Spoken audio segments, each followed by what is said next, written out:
Greetings Raiders. This video will discuss gearing heroes and especially gear tanks. This video is primarily meant for new players, but some of the information will be useful to veteran players as well. When starting out, progress through the game until you reach Chapter 8, Stage 10. Upon clearing the stage, you will be able to access the guideline quest to obtain the Tank Dealer Black Dragon ticket. This will be your starting tank and DPS sets. The tank set will provide you with HP, attack speed, P block, and M block. The set is effective for getting through adventure and is viable in dragon raids. The dealer set has attack, attack speed, crit, and crit damage. This set is functional as you work your way towards Manticore DPS set. Both sets have MP attack as a set bonus. If the hero you use does not need or use MP attack, then you can consider getting the Lava Dealer set given upon completing the Lava Field Raid twice. This field raid is accessible after clearing Chapter 8. At this point you should awaken your gear to 5-star. Awakening gear increases the basic stat HP, attack, PDIF, and MDIF that the gear piece provides. The game is very much balanced around gear being 5-star, so do not skip out on this.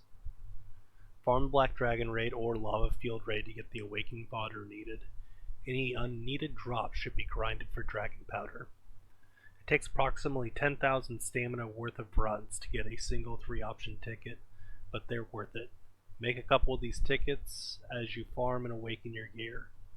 Also run the Repositorium with your gold bars and grind those drops too for additional Dragon Powder. Also use the Repositorium quest to get 4-option tickets to make support gear. These pieces are T6 and then will require being awakened to 5-star, then tier upgraded to T7 at the Forge, 5-star again, upgrade to T8 through the tier upgrade, and then 5-star again as T8 gear. This will take a while, but you will be doing this farming anyways. Meanwhile, you'll also be getting dragon coins, which you will need every week for the Forge shop as it resets, so make sure you're buying out the Forge shop items. Once you've gotten a couple of 3-option tickets stashed up, it's time to prepare for running the Dark Legion raid. Use 4 of your 3-option tickets to make a strong P-Tank set. This set will enable you to tank your tank to survive for effective farming of Dark Legion raid. If you have made additional dragon tickets, you can also make some bracelets with P block. You'll use these on your priests and supports so that they can survive the Black Knight's blast. Rings are not recommended for farming Dark Legion on any hero. It is always better to use a bracelet, even if the bracelet has less than ideal options.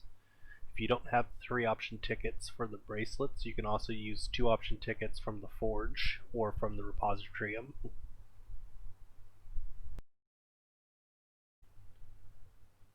Now that you've progressed to farming field raids drop rates work differently than dragon raids. You have 3 drop slots that have a % chance to be filled with legendary gear. Present value is 33% for Stage 1 and 50% for Stage 2. Additionally, you'll get a 4th drop slot if you run the stage in multiplayer with a friend or an alt account if you're duo boxing. This will be your in-game gear farming. You'll use this gear to make sets for current PvE content and for the Chapter 10 release later this year. Even if you're strong enough to run Stage 2, you'll get more drops for the stamina you spend if you run Stage 1 multi over Stage 2 solo. I'll present 2 methods to making gear going forward. First here is the method to make 4 tank sets with only 7 3-option tickets. This is the quickest way to make tank sets that cover all available PvE content currently in the game. By making these pieces in the chart on screen, you'll be able to use the orb and chest piece on all sets and only have to change shield accessory according to the content you're running. This method does make effective sets, but not the perfect tank sets. The second method will require more tickets. sets, but allows you to make much stronger overall sets, especially for physical and magic damage based content. These sets are perfect for being saved to the gear custom slots for quick changing from one tank to another. These sets are so effective they will enable you to tank any challenge raid hell mode even with 0-star unique weapon and unique treasure.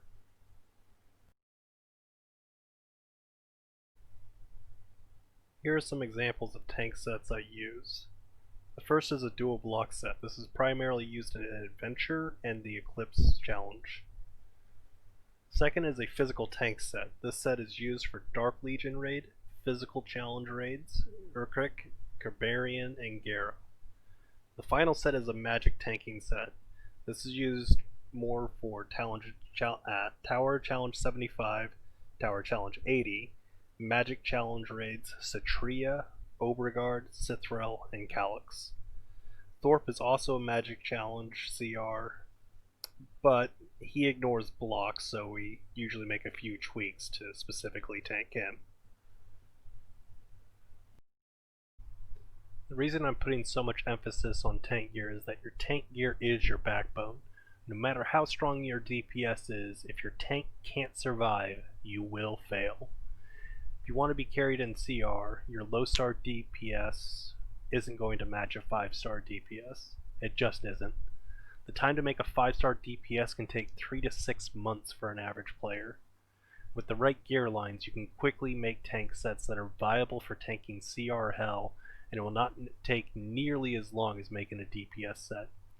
1 month of farming can easily make you a single tank set that will last you for potentially years to come.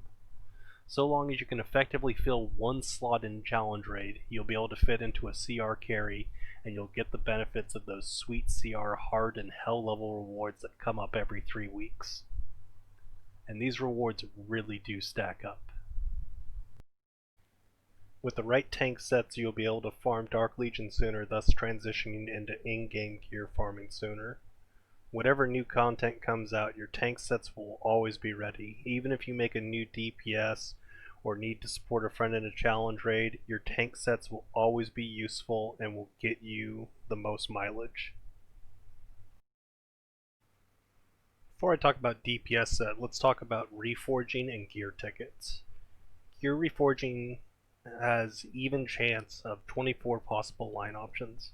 Depending on the gear, several lines can be viable, such as if you're making a physical tank set, you can work with HP, P block, P defense, MP attack, attack speed, and even P dodge. So upwards 6 out of 24 chance of getting a line that's at least usable. For damage dealer sets, you're mostly looking for attack, which is a 1 in 24 chance. But sometimes you can make use of crit damage, crit, penetration, and in rarer cases attack speed, MP attack, and MP second. If you need a crit line or attack line, that 1 in 24 chance is going to cost a lot of tickets. It's wise to arrange gear in a way that lowers the amount of reforged tickets you have to spend. This is why it's important to stack one stat on each piece of gear as much as possible, so it's easier to take other lines on each piece. Now, with gear tickets, this may be new information to even veteran players, but gear tickets are not an even stat spread.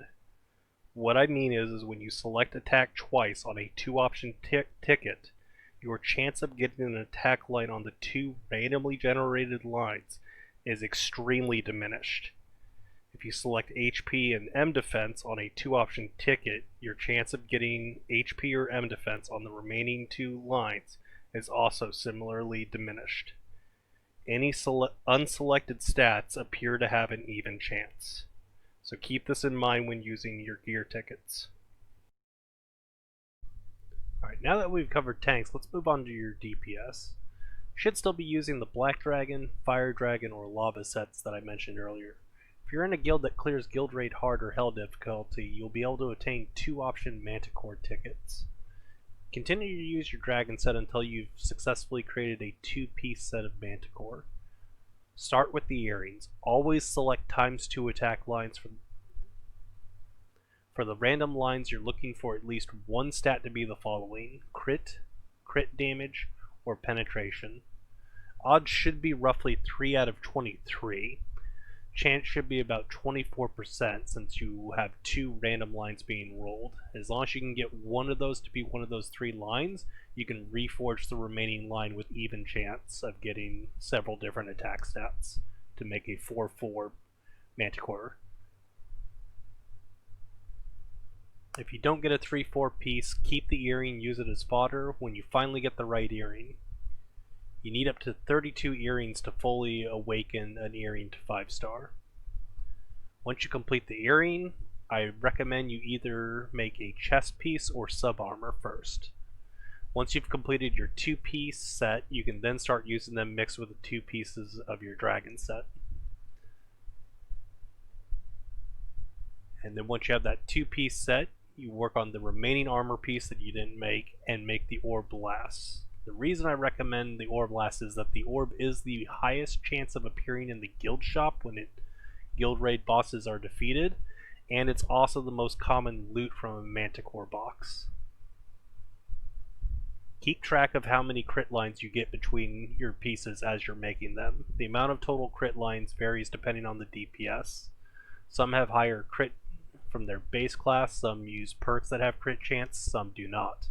Make sure that your crit chance totals up to at least 1000 so that way you have a 100% chance to crit and account for all buffs that your party normally runs, such as priest tier 2 perks and any other perks that the main DPS uses. I hope this information I've given helps you to use your resources and farm gear effectively. With smart farming and ticket use, you can quickly increase your team power and tackle content you couldn't before, allowing you to access more rewards in the long run. Thank you for joining me.